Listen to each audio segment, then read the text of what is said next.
New York City, 1953. The streets buzzed with late-night taxis, neon lights, and the restless dreams of people chasing something bigger than themselves. Inside a quiet jazz club on 52nd Street, smoke curled in the air while a small band played soft piano notes. At a corner table sat two men the world would one day never forget, Dean Martin and Frank Sinatra. But tonight, they weren't legends. They were just two friends, tired, thoughtful, and standing at a crossroads. Dean leaned back in his chair, swirling ice in his glass. His eyes looked calm, but his heart wasn't. Fame had come quickly, but confidence didn't always follow it. Some nights, he felt like his voice was a gift. Other nights, he felt like an accident. Frank sat across from him, tapping the table with nervous energy. He had ambition burning in his bones, but lately, self-doubt whispered louder than applause. The band finished their set. Silence filled the room. Frank smirked. "You ever notice," he said, "how people think talent just happens?" Dean raised an eyebrow. "And it doesn't." Frank leaned forward. "No, it's built, brick by brick. Through pain, rejection, and stubborn belief." Dean chuckled. "You sound like a preacher." Frank smiled, but it faded fast. "Because I'm scared." That surprised Dean. Frank continued, quieter now. "Scared that I'm losing my edge. That one day I'll wake up and the music won't come." Dean looked at him carefully. "Then you don't stop," Dean said. "You keep showing up, even when it hurts." Frank paused. Then suddenly, he snapped his fingers. "I've got an idea." Dean tilted his head. "Uh-oh." Frank's eyes lit up with challenge. "I bet you $1,000 you can't write a full song in 10 minutes. Lyrics, melody, heart, everything." Dean laughed out loud. 10 minutes. "Frank, that's not writing. That's panic." Frank grinned. "Exactly." Dean studied him. He saw something deeper than teasing. Frank wasn't testing Dean. He was testing hope. Dean set his glass down. "You're on." "The clock starts." Frank pulled out his pocket watch. 10 minutes, starting now. Dean's smile faded. The room felt louder. The piano player packed up. Chairs scraped. The waitress cleaned glasses, and suddenly, Dean was alone with his thoughts. He stared at the blank napkin in front of him. Nothing came. Not a word. Not a rhyme. Not even a feeling. His mind went to dark places. What if I've lost it? What if the world was right? What if I was never meant for this? Minute one passed. He closed his eyes. Then he remembered something. A small house in Ohio. A tired mother singing while doing dishes. A father working long hours, barely home. A young boy listening, dreaming, believing. His hand began to move. The song begins. The pen scratched softly. "Mama sang to the moon at night with broken dreams and borrowed light," she said. "Son, don't you ever fall. Just rise again when life feels small." Dean blinked. It wasn't perfect, but it was real. He kept writing. "I've been lost on empty roads, carried hope in heavy loads. But every scar has shaped my face. Every tear has taught me grace. 5 minutes passed." Frank watched silently. He didn't tease. He didn't interrupt. Something sacred was happening. Dean wasn't writing a song. He was writing his truth. The final lines with 1 minute left, Dean added the chorus. "So I'll sing when the night feels long. Turn my pain into a song. If the world forgets my name, I'll still rise through the flame." Frank stopped the watch. Time. Dean looked up, unsure, nervous, vulnerable. He handed Frank the napkin. Frank read every word slowly. Then he stood up. He didn't clap. He didn't joke. He simply said, "You didn't just win the bet, Dean. You just reminded me why we started." The meaning of the money. Frank pulled out the envelope with $1,000. Dean shook his head. "I don't want it." Frank smiled. Good, because neither do I. He folded the money back into his jacket. We'll use it to help someone who hasn't been heard yet. Dean felt something shift inside him. Not ego, not pride, but purpose. That night, two men remembered something the world often forgets. The napkin stayed folded in Frank's jacket pocket for 3 days. He didn't show it to anyone. He didn't even read it again. But the words stayed with him. Dean's voice, his past, his pain turned into poetry. Frank had sung in front of crowds of thousands, but this was different. This wasn't performance. This was truth. On the fourth night, Frank walked into a small studio in Midtown Manhattan. No press, no band, no producer. Just an old upright piano and a single microphone. Dean was already there. "You're late," Dean said. Frank smiled. "I was thinking." Dean raised an eyebrow. "That's dangerous." Frank took off his jacket and placed a folded napkin on the piano. "I want to record it. Just once. For us." Dean hesitated. "It's not finished." Frank sat down anyway. Nothing honest ever is. The room went quiet. Frank started to play, slow and simple.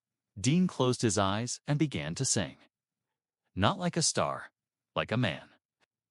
The lyrics weren't perfect, but the emotion was. Every word carried weight. Every note sounded like it had lived a life before it reached the microphone. When the song ended, nobody spoke. The silence was loud. Finally, the sound engineer behind the glass said, "Do that again." They did. Then again. Then one more time. By midnight, the song existed in the world. Not on the radio, not on a stage, but on tape. Frank took the reel and placed it in his coat. "This one's not for fame," he said. "It's for someone who needs it." A voice in the wrong place across the city, in a cramped apartment above a laundromat. A 17-year-old boy named Eli Carter sat on his bed with a guitar that had 3 missing strings. His father had left when he was 10. His mother worked 2 jobs and still came home tired and silent. Music was the only thing Eli had that didn't ask for anything back. He wrote songs nobody heard. He sang to walls. He practiced for ghosts. One night, he went down to the street to sing for coins.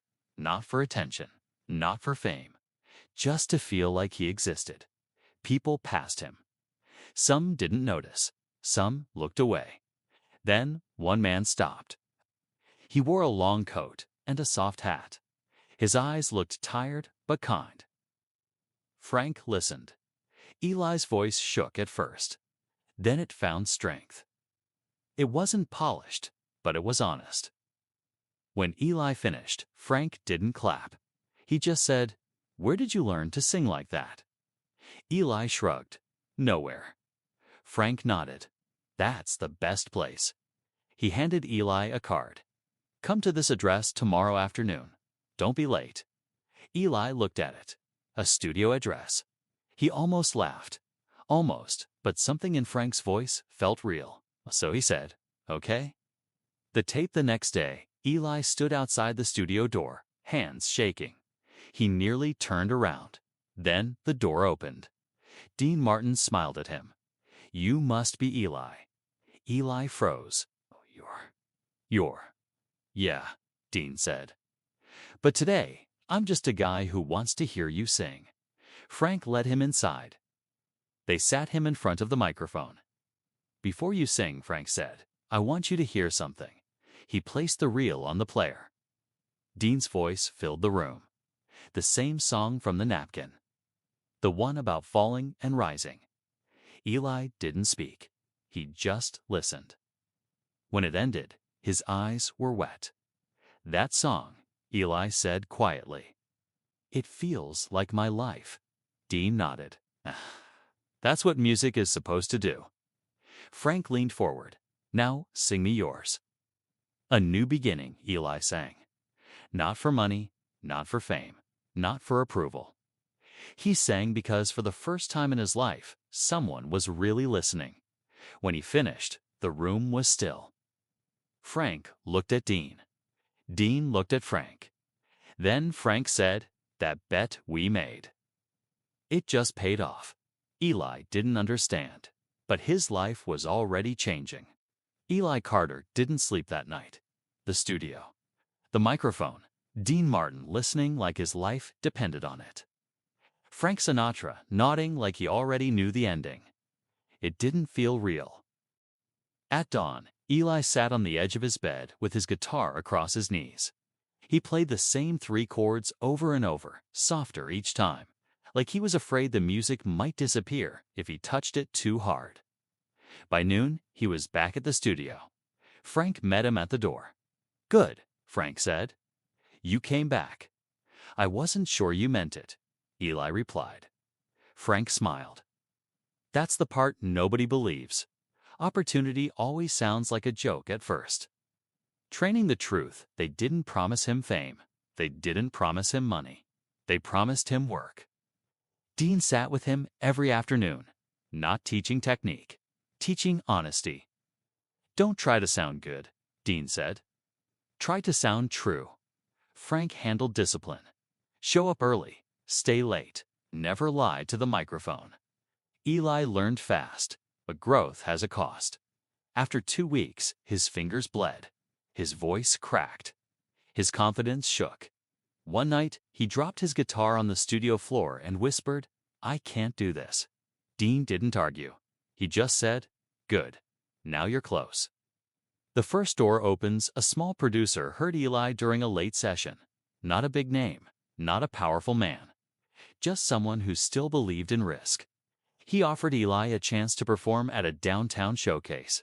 10 minutes on stage. No lights, no applause, guaranteed. Eli was terrified. Before the show, he stood behind the curtain, shaking. Frank leaned in. "You're not here to impress. You're here to survive." Eli nodded. When he stepped into the light, his knees almost gave out, but he sang anyway. Not perfect, not loud, but honest. When he finished, the room didn't explode. It went quiet. Then one person clapped. Then 2. Then the whole room followed. Not because he was famous, because he was real. The price of change success doesn't arrive with noise. It arrives with pressure. People started noticing Eli. Offers came in. Small ones, but real. His mother cried when he told her. "I thought music was just a dream," she said. Eli answered, "So did I." But with growth came distance. He spent less time at home. Less time on the street corner. Less time being invisible. One night, he went back to where he used to sing for coins. No one recognized him. That hurt more than he expected. The question of identity one evening, Eli asked Dean, "What if I lose myself trying to become someone else?" Dean didn't answer right away. Then he said, "You don't lose yourself by growing. You lose yourself by pretending." Frank added, "Fame doesn't change you. It just shows you who you already were." Eli looked at the microphone and finally understood. He wasn't becoming someone new. He was becoming clearer. Years passed. The city changed. The clubs changed. The faces in the crowd changed. But the song Dean wrote on a napkin never left the world. It didn't become a hit. It didn't win awards. It didn't top charts. But it traveled quietly from one heart to another. Eli Carter grew into his voice. Not the kind that fills stadiums. It's the kind that fills people. He recorded small records, played small rooms, changed small lives. And that was enough. The night of return one evening, Eli stood on the same street corner where he once sang 4 coins. He wasn't there to beg. He was there to remember. A young girl sat on the sidewalk with a broken keyboard and a tired look in her eyes. She was playing softly, barely above the noise of traffic. People passed her. Just like they once passed him, Eli listened. When she finished, he said, "You don't play like someone who wants attention. You play like someone who needs to breathe." She looked up. "Music is the only place I don't feel scared." Eli nodded. Then never leave it. He handed her a card. The circle completes later that night. Eli met Dean and Frank for dinner. They were older now, slower, but their eyes still held fire. "You did good," Dean said. "You stayed human." Frank raised his glass. "That's harder than staying famous." Eli smiled. "Never told me what happened to that money?" Frank answered, "We used it on you. Just not the way you think." Eli understood. The real bet wasn't about writing a song. It was about saving one. The final lesson before they left, Dean said something Eli never forgot. Talent is common, courage is rare, and kindness is everything. Eli carried those words with him everywhere. He gave time. He gave chances. He gave belief. Not because he had extra, because someone once gave it to him. End of the story. The world never knew about the bet. It didn't need to, because the real legacy wasn't the song. It was the people it saved.